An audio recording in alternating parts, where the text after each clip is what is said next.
Hello and welcome back. So let's discuss the part 1 of your June 2024 paper of BANS 184 Public Health and Epidemiology. So today in this video we are going to discuss these 4 questions 1, 2, 3 and 4.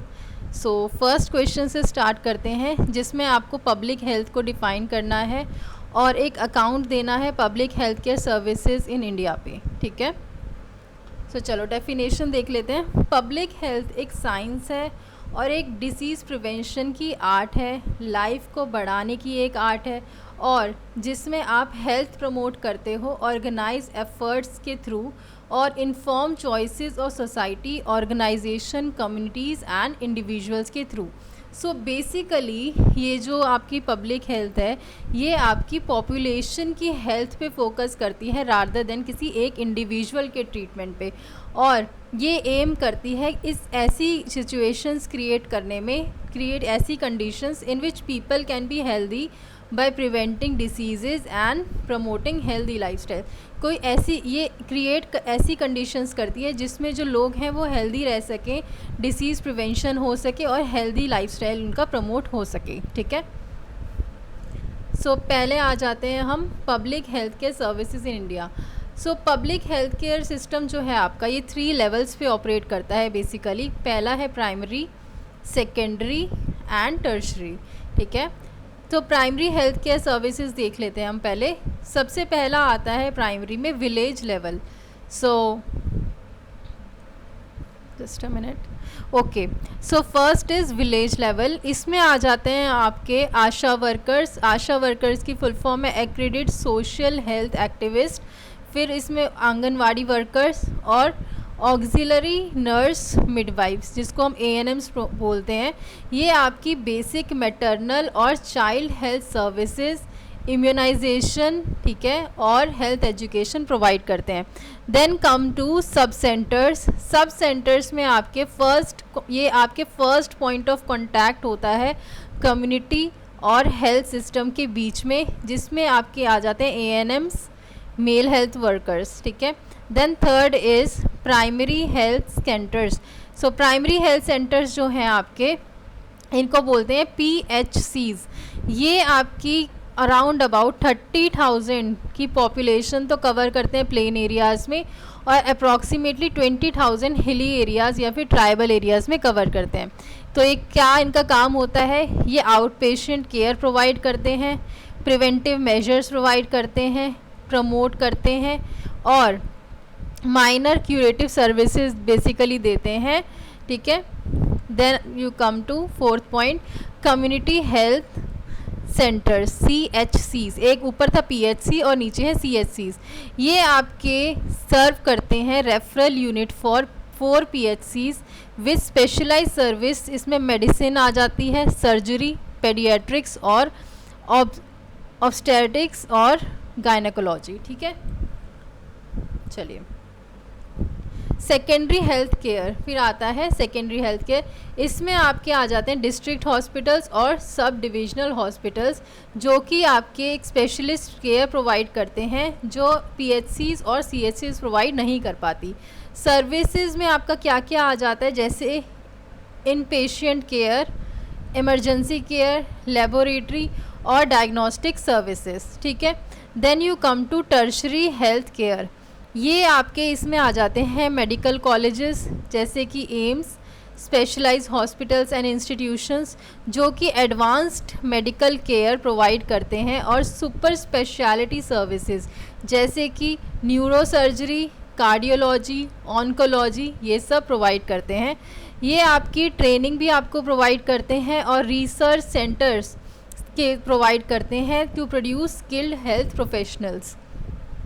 आगे चलो. So की public health programmes and initiatives, जिसमें आपका पहला programme आ जाता है national health mission NHM. NHM में आपके रूरल हेल्थ मिशन आ जाते हैं जैसे कि NHM. ठीक है, तो इसमें आ जाते हैं आपके national rural health mission and NUHM है आपका नेशनल अर्बन हेल्थ मिशन. तो ये बेसिकली फोकस करते हैं पब्लिक हेल्थ इंफ्रास्ट्रक्चर और सर्विसेज को स्ट्रेंथन करने में then you have immunisation programmes, इसमें आपकी UIP आ जाता है, universal immunisation programme to prevent vaccine preventable diseases, जो डिसीज़ वैक्सीन देके प्रिवेंट करी जा सकती हैं, तो ये वहाँ पर वैक्सीन्स वगैरह देते हैं, इम्यूनाइजेशन करते हैं. Then is your reproductive maternal newborn child and adolescent health, जिसको हम बोलते हैं RMNCH, ठीक है, प्लस में A प्रोग्राम्स. सो उसमें आपके कौन कौन से आ जाते हैं, फिर आता है आयुष्मान भारत. आयुष्मान भारत में आपके आ जाते हैं health and wellness centre HWCs, और आपकी आती हैं प्रधानमंत्री जन आरोग्य योजना PMJAY. HWCs ये आपके upgrading sub centres and PHCs to provide, इसमें आपके सब सेंटर्स और PHCs को अपग्रेड कर दिया जाता है ताकि कॉम्प्रिहेंसिव प्राइमरी केयर प्रोवाइड की जा सके, including non communicable diseases and wellness services. Then you have PMJAY, प्रधानमंत्री जन आरोग्य योजना. ये आपकी बेसिकली फाइनेंशियल प्रोटेक्शन देते हैं सेकेंडरी और टर्शरी हॉस्पिटलाइजेशन के लिए, पुअर और वल्नरेबल फैमिलीज़ के लिए. Then you have disease control programs, इसमें आप tuberculosis, malaria, HIV AIDS, leprosy, इन सब के लिए आप ये प्रोग्राम्स चलाते हो, ठीक है. फिर चैलेंजेस क्या आते हैं आपके पब्लिक हेल्थ सर्विसेज में. पहला, शॉर्टेज हो जाती है डॉक्टर्स की, स्पेशलिस्ट की और पैरामेडिकल स्टाफ की, स्पेशली रूरल एरियाज़ में. फिर इंफ्रास्ट्रक्चर गैप्स होता है हेल्थ फैसिलिटीज़ में. High out of pocket expenditure, मतलब बहुत ही महंगा खर्चा होता है, ठीक है. भले ही PMJAY जैसी स्कीम्स आ गई हो लेकिन फिर भी खर्चा मोटा होता है. Then inequity in access between rural urban poor rich population, तो ऐसा भी होता है कभी कभार कि जो एक्सेस है वो पहुंच ही नहीं पा रही, जो हेल्थ केयर एक्सेस है वो रूरल एरियाज़ तक पहुंच ही नहीं पाती हैं. पुअर रिच में भी डिफरेंस हो जाता है कि रिच तो अफोर्ड कर लेता है लेकिन पुअर तक वो चीज़ें नहीं पहुंच पाती हैं, ठीक है. चलो, कंक्लूजन क्या है, जो इंडिया का पब्लिक हेल्थ केयर सिस्टम है ये इसने बहुत ही सिग्निफिकेंट प्रोग्रेस करी है, जिसमें इनिशिएटिव्स जैसे कि NHM और आयुष्मान भारत ये सब आए हैं, और इन्होंने मैटरनल और चाइल्ड हेल्थ और टैकलिंग कम्युनिकेबल डिसीज़, इन सब में बहुत ही ज़्यादा इम्प्रूवमेंट करी है.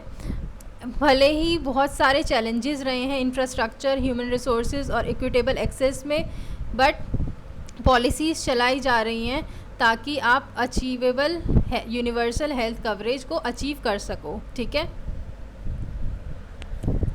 Then briefly discuss national health programmes in India.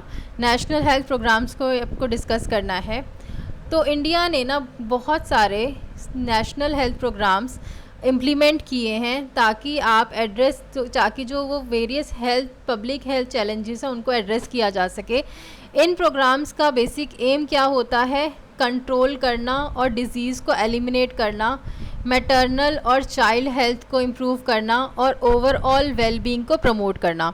So first is reproductive maternal newborn child adolescent health, that is RMNCH+A programme. ये बेसिकली किस पे फोकस करती है, आप मैटरनल और चाइल्ड मोर्टेलिटी, जो आपकी जब बेबी पैदा होता है तो उस टाइम में ये देखते हैं कि मदर बिल्कुल ठीक ठाक कंडीशन में है और जो बच्चा है, जच्चा और बच्चा दोनों ही सही कंडीशंस में है. देन ये इंक्लूड करता है आपका antenatal care, safe delivery, post natal care मतलब प्रेगनेंसी से पहले, प्रेगनेंसी के बाद, और डिलीवरी भी सेफ करवाता है ये, इम्यूनाइजेशन और एडोलेसेंट हेल्थ सर्विसेज, ठीक है. नीचे आ जाओ. Second is national tuberculosis elimination programme, that is NTEP. Previously इसको हम RNCTP भी बोलते थे, revised national tuberculosis control programme.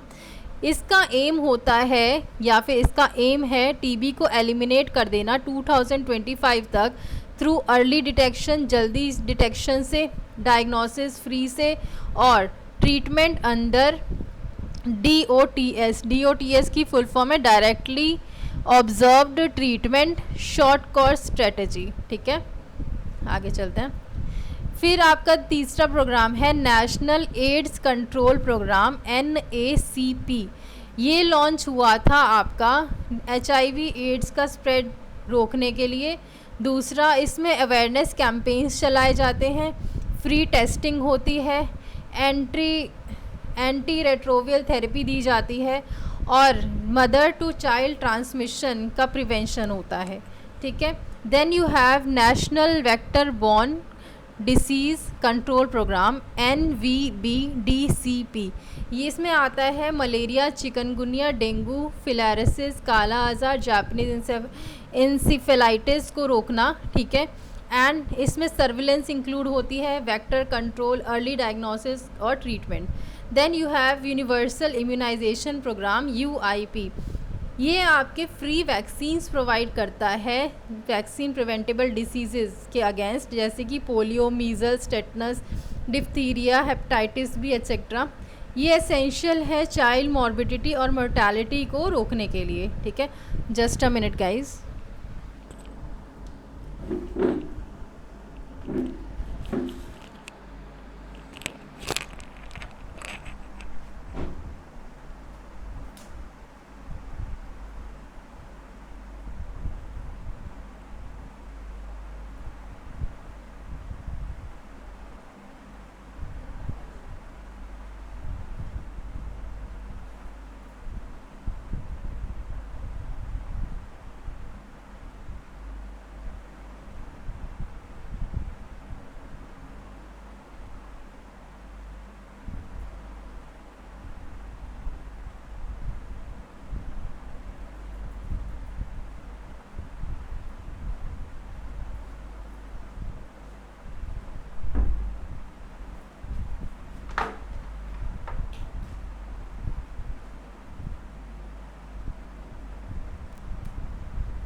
Okay, sorry, ज़रा चार्जिंग इसमें ख़त्म हो गई थी।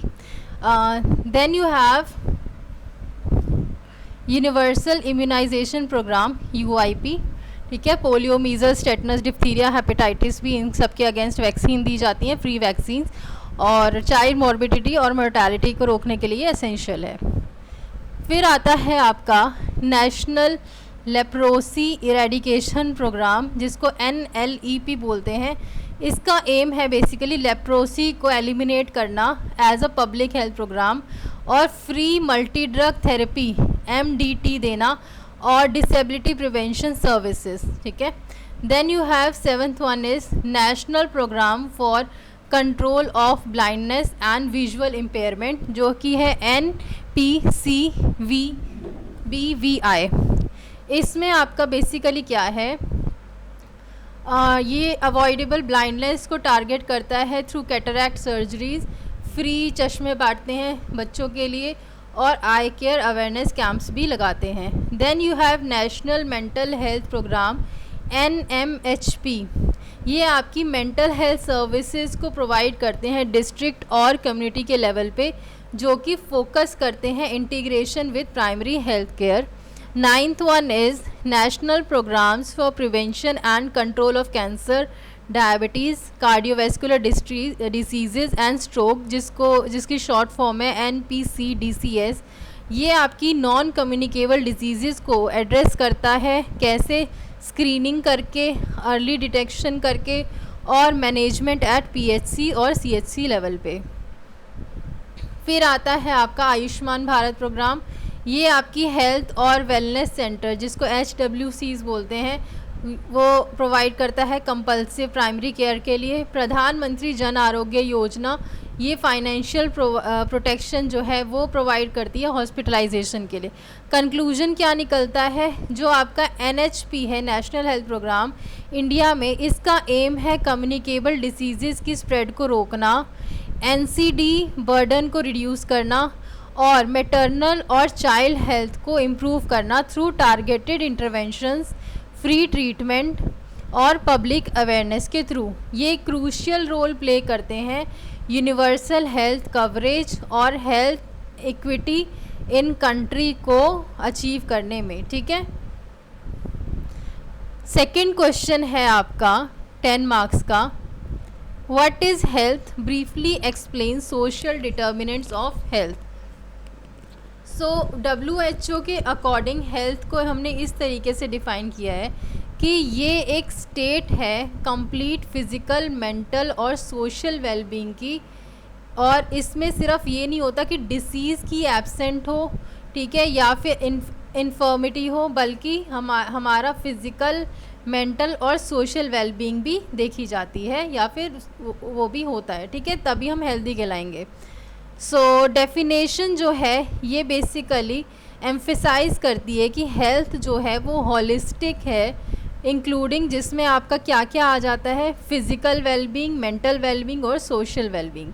फ़िज़िकल वेलबींग में आपका ये देखा जाता है कि आपकी बॉडी जो है वो प्रॉपरली फंक्शन कर रही है। मेंटल वेलबींग में देखा जाता है कि आपकी इमोशनल और साइकोलॉजिकल बैलेंस कैसा है। और थर्ड इज़ सोशल वेलबींग, इसमें आ जाता है कि आपकी दूसरों के साथ रिलेशनशिप्स अच्छे हैं और आप कितना सोसाइटी में पार्टिसिपेट करते हो। So you have social determinants of health.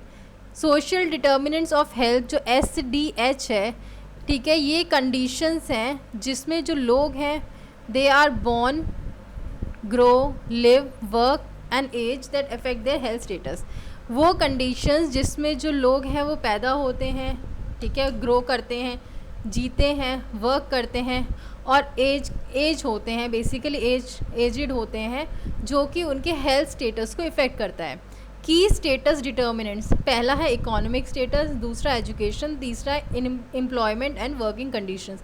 Economic status में क्या देखा जाता है कि इनकम और वेल्थ ये आपकी डिटरमाइन करती हैं कि आपको न्यूट्रिशियस फूड आप ले पाओगे या नहीं, क्लीन वाटर, हाउसिंग और हेल्थ केयर आपको प्रॉपर मिलती है या नहीं, ये आपकी इनकम और वेल्थ पे डिटरमाइन करता है, ठीक है। पॉवर्टी जो है ना, जो गरीबी है, वो आपकी वल्नरेबिलिटी डिसीज़ के लिए इंक्रीज़ कर देती है।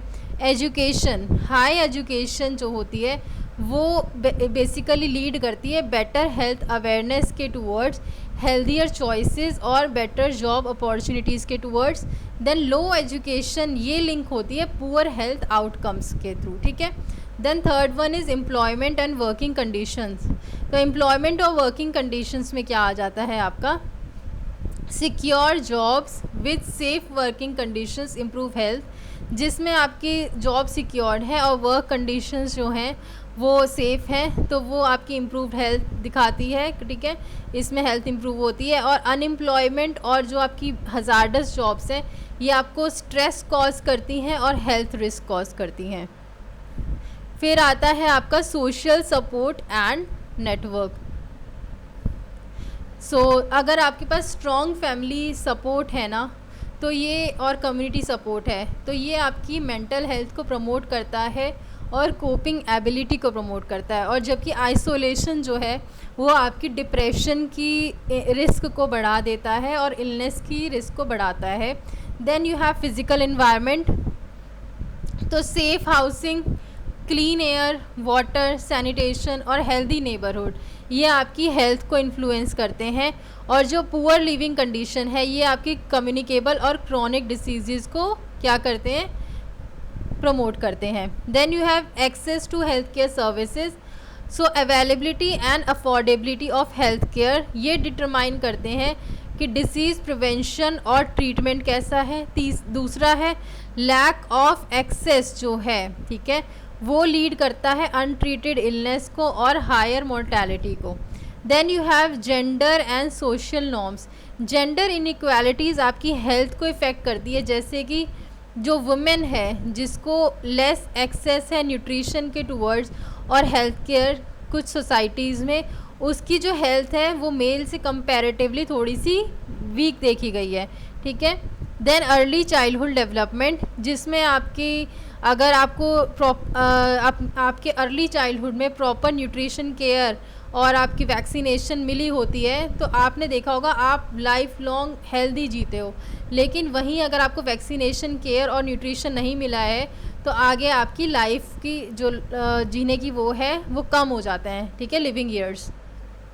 कंक्लूजन क्या निकलता है कि जो आपकी हेल्थ है वो बायोलॉजिकल फैक्टर्स और मेडिकल केयर की वजह से ही इन्फ्लुएंस नहीं होती, बट सोशल, इकोनॉमिक और इन्वायरमेंटल कंडीशंस की वजह से भी इन्फ्लुएंस होती है। तो अगर हम इन सब को, सोशल डिटर्मिनेंट्स ऑफ हेल्थ को हम एड्रेस कर लें तो ये हमारी हेल्थ इनइक्वालिटीज़ को रिड्यूस करेगा और हमारी ओवरऑल पॉपुलेशन हेल्थ आउटकम को इम्प्रूव करेगा। आगे चलते हैं। Right short note on any of the following, जिसमें इन्फेक्शियस डिसीज़, इन्वायरमेंटल हेल्थ और वैक्सीनेशन है।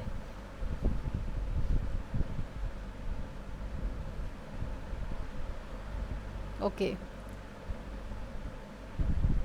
चलिए, इन्फेक्शियस डिसीज़ क्या होती है?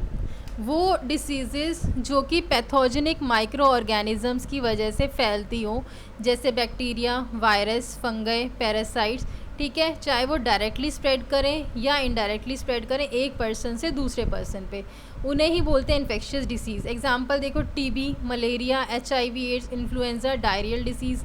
टीबी भी अगर कोई बंदा आपके खांस देता है या आपके स्पिट कर देता है आपके आसपास, तो उससे आपको टीबी होने के चांसेस रहते हैं, ठीक है। मलेरिया में भी एक मच्छर काट जाए और दूसरे को काट ले वो मच्छर, तो उसमें अब HIV एड्स कैसे फैलता है? अगर इन्फेक्टेड नीडल से, आपकी मॉस्किटो बाइट से, इन सब चीज़ों से HIV एड्स भी फैलता है, ठीक है।